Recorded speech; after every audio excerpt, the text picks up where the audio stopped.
It is another WKYT First Alert severe weather day. I'm targeting southern Kentucky for the possibility of severe weather and flash flooding coming up. A Powell County woman had a close call here at the Red River after falling in when she couldn't swim. A fundraiser is being held to help the former canine partner of a fallen officer.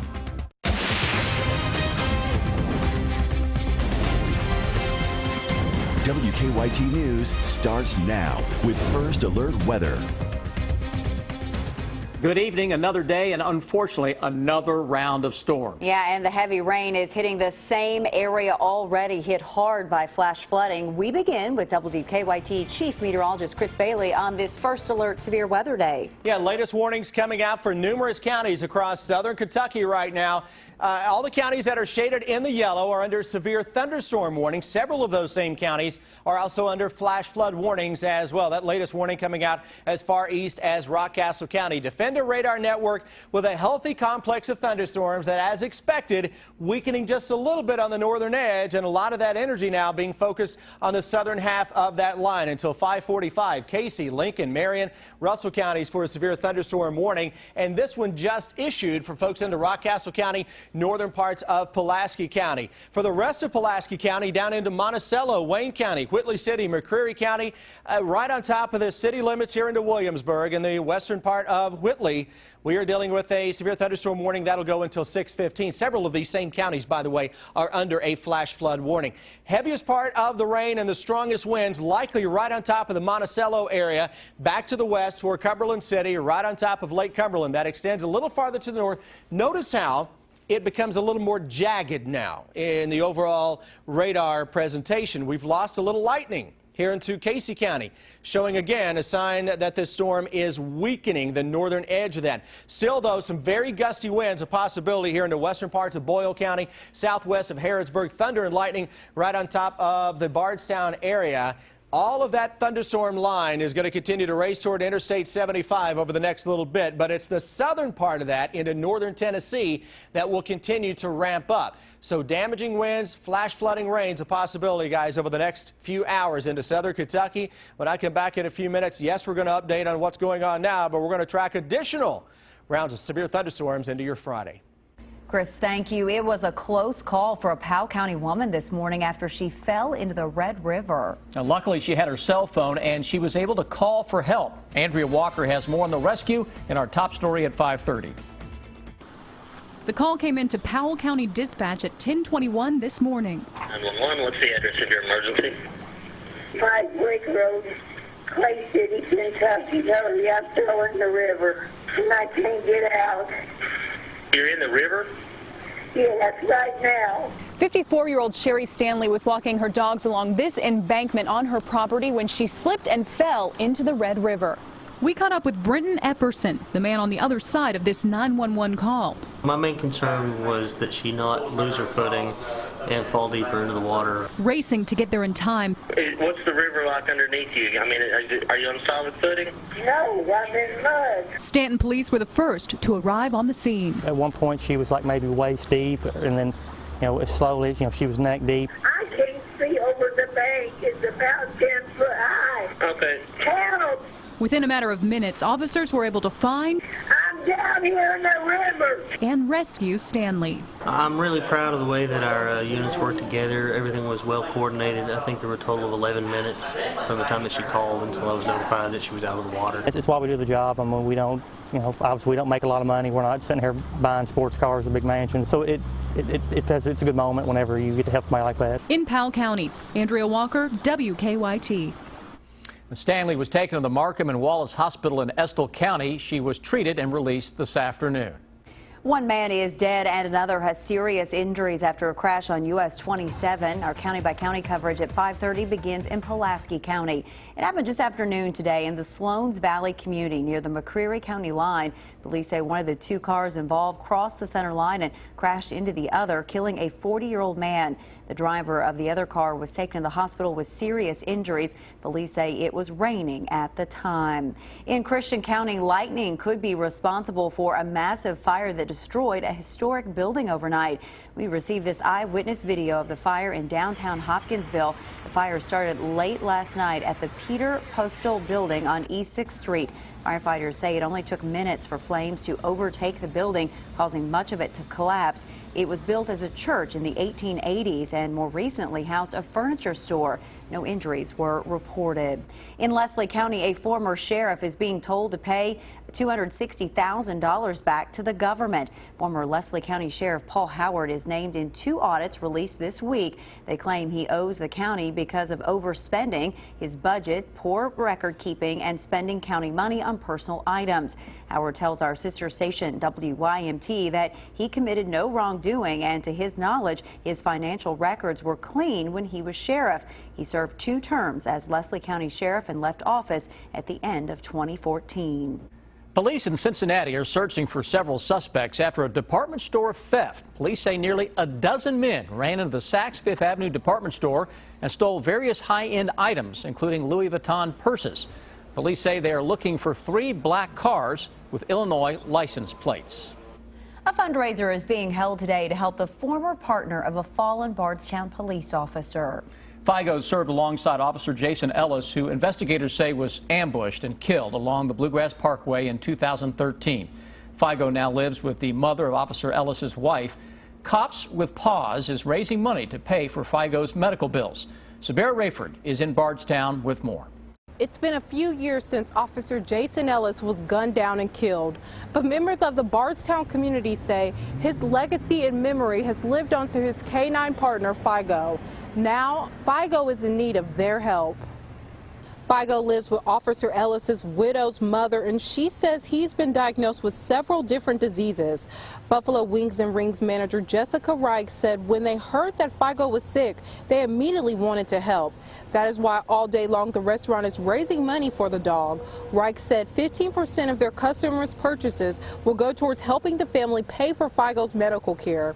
Reich says that what happened to Officer Ellis has had a huge impact on the community. She says police officers and firemen frequent the restaurant and they want to help in any way they can. Well, we have been passing out flyers and advertising everywhere we can. Cops with K-9s, we've done this in our E-Town location as well. They usually just take the funds and put it in their bucket and find a dog in need and do it that way. But with us having relationships here in the community with the K-9 Figo, we knew that was the dog we wanted to help. The manager here says they plan to keep on doing events like this as long as they are needed. In Bardstown, Sabera Rayford, WKYT. Anyone can also make a tax-deductible donation to Figo fundraiser at the Bardstown Police Department. It has been nearly 10 years since the Comair Flight 5191 crashed near Bluegrass Airport, killing 49 people. To mark the anniversary, the Campbell House in Lexington is holding a blood drive tomorrow, just as it did to help the victims' families a decade ago. Jerry Vandermeer was the general manager at the time of the crash and says he has vivid memories from 10 years ago.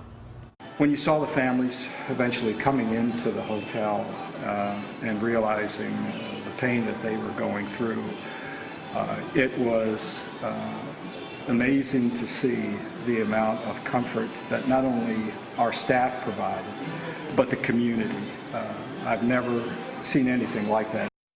The blood drive in honor of those victims and their families is Friday from 8:30 to 4:30 in the Mason Heatley Ballroom. You can schedule an appointment through the Red Cross or you can walk in. They're welcome. Madison County is a hot spot for expanding medical care, with millions and millions of dollars being spent on renovating one hospital and more health-related projects on the way. Our good question is from Susan. She's asking about a possible new hospital. She says, we're hearing around town that Baptist Health is building one at exit 77 in Berea. True or not? We did some checking, and Baptist Health did purchase 14 acres at exit 77, but spokeswoman Megan Tracy tells me there is nothing they can announce right now on what that land will be actually used for. She says that Baptist Health anticipates meeting with key stakeholders in the community to get input on how they can best meet Berea's future health care needs, so stay tuned. Now, we can report that Baptist Health is finishing up a $20 million renovation of their hospital in Richmond. The emergency department is tripling in size to 20 private patient areas. The renovation work also includes the dining area and women's care. Baptist Health also has an express care clinic in Berea, an outpatient diagnostic center in Richmond. To submit a good question, send an email to goodquestion@WKYT.com. A Lexington pool reopens after some quick repairs. That story in about 10 minutes here on WKYT. I'm Bill Bryant. Bluegrass Airport's Eric Frankel tells us how Lexington got new flights while other cities can't seem to pull it off. And the FBI director spends part of his day before Congress. The bottom line is ahead. Family members of a missing Northern Kentucky couple asking for your help. That story coming up on WKYT News at 6. WKYT First Alert Severe Weather Day. We have said that a lot over the past few weeks, haven't we? We're saying it again tomorrow as well, just to get you up to date on the potential for severe weather coming tomorrow. Concentrate on what's out there now. Getting reports of some trees down into parts of Wayne County near the Lake Cumberland area as well. Severe thunderstorm warnings in yellow, flash flood warnings in green, and sometimes those are overlapping here into parts of far southern Kentucky. Northern edge of this line is beginning to fall apart. Will it ever reach Lexington? We may get a drop or two out of that as of now. Most of this, though, is diving toward the south and southeast. The instability is greater into southern Kentucky and especially into Tennessee. Still a severe thunderstorm warning out for a matter of a few minutes into southern Boyle, parts of Casey, Lincoln, Marion, Russell counties. Also, severe thunderstorm warning that is out for Rockcastle and Pulaski. That will go until 6 o'clock. I don't know that we'll actually get true severe weather out of this cell from now on. Yes, it's knocked down a few trees. Strongest storm, though, is rolling with this cluster out of Wayne County towards southern parts of McCreary County. But even here, strongest part of this is now into northern Tennessee. Severe thunderstorm warning 6:15, McCreary, Pulaski, Wayne, Whitley counties. Worst of this may never get to Williamsburg as it stands right now. So let's follow the path of this line, where we're getting some reports of some wind damage into parts of Monticello here into Wayne County. Farther to the north, this line is beginning to peter out a little bit. Heading toward Harrodsburg, still gusty winds, still impressive to look at with the clouds, but the overall severe weather threat on the northern end of that is diminishing rapidly. Why is that? Well, most of the energy, as we've talked about for the past couple of hours on here, is across southern Kentucky and especially into Tennessee. And when you see a cluster of thunderstorms, to get an idea on where it is heading, look out ahead of that. When you start to see little thunderstorms developing ahead of any big cluster of storms, chances are that is telling you where the instability axis is or where the train tracks are. That's where that line of thunderstorms is going to head. Well, look what we started noticing developing a few hours ago into parts of Tennessee. Thunderstorms. And look where that line is heading now. It is following the train tracks. It's following the best instability. So from now on, when you see a big cluster of thunderstorms, look out ahead of it, see if you see any storms that are firing up. That may be where that line is going to head, and it's heading toward Knoxville and into the Dollywood area of East Tennessee.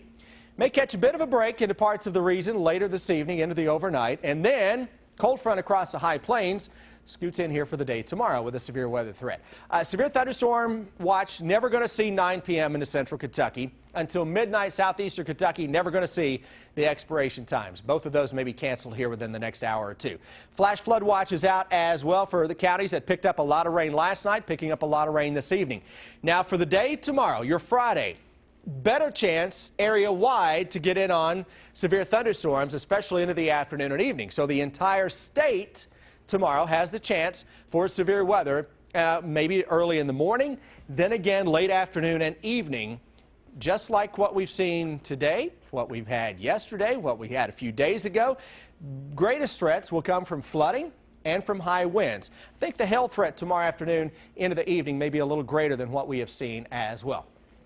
Hour-by-hour forecast, tracking that thunderstorm complex southern Kentucky on out of town. Through the morning tomorrow, look what happens. A little sneaky storm system from the northwest tries to dive on in here. We'll keep an eye on that, southern Kentucky, like you need another drop of rain.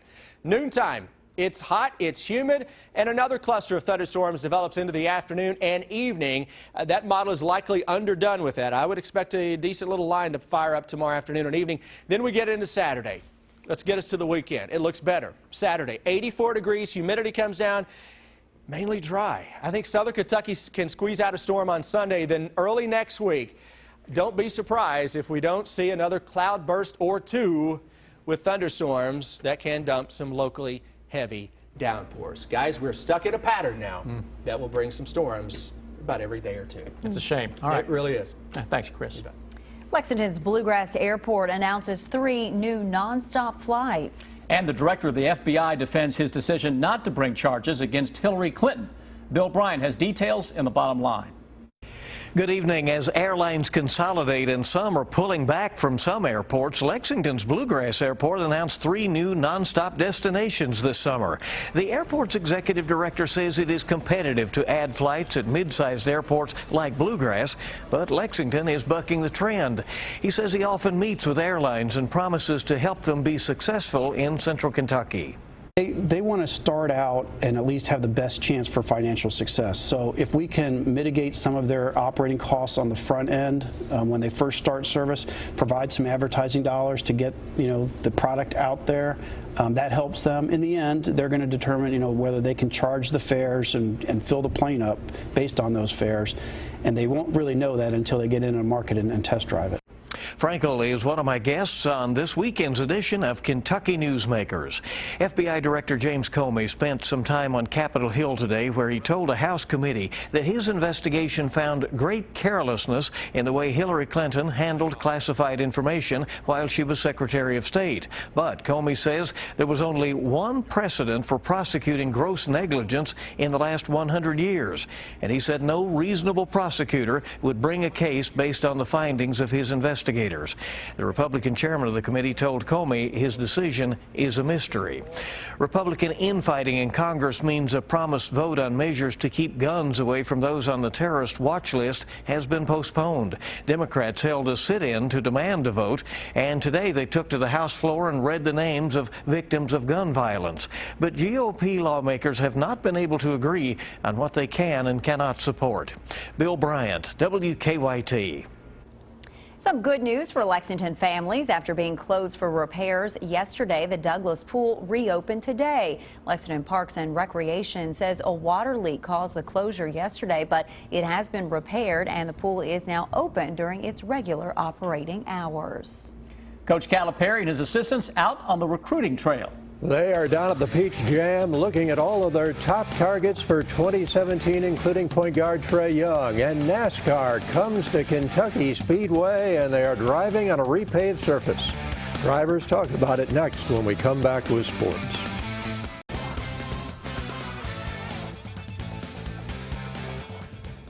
John Calipari and his assistant coaches on the recruiting trail. They are watching the Peach Jam in North Augusta, South Carolina. Now, this is a major event every year for the top talent in the country.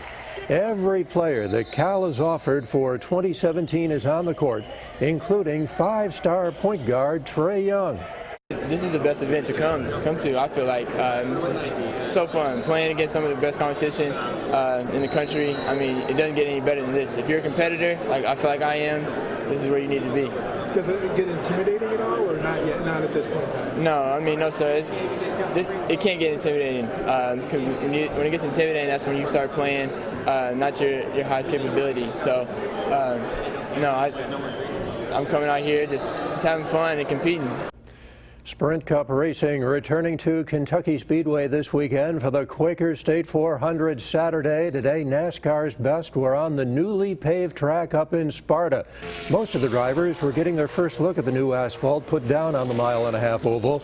Brad Keselowski, Kyle Busch have dominated, each with 2 wins in the Quaker State 400. Keselowski said the bumps may be gone, but there are still other issues that the drivers face. That end's really fast. This end over here is really slow, treacherous, hard to get a hold of. And so there's a big discrepancy between the 2 ends. And I think anytime you have a track like that, it lends itself to compromises with race car drivers, techniques, and car setups, and all those things. It's still Kentucky. It's just there's not as many bumps and a lot of grip right now. So I do think that the way it's paved, that eventually that the higher line in 3 and 4 will come into play. I don't know if it'll happen this year. Hopefully we can get some rubber laid down up there. 71st Annual Marin Miley Tournament at Lexington Country Club. At number 8, UK sophomore Grace Jones putting for par. Anna Moore had the putter working as well. This birdie attempt at 4 is perfect. She birdied 3 also. Dunbar Jr. Sarah Black lights out at 17 and 18 from the rough at 17. Black misses a birdie just by inches here, almost goes in. And then at 18 from about 70 yards out, Black sticks it nicely. She would go on to birdie 18. First round today. They will play the second round at LCC tomorrow. Coming up in the next half hour, more from the Speedway and more from Trey Young. Stay with us. We'll be right back.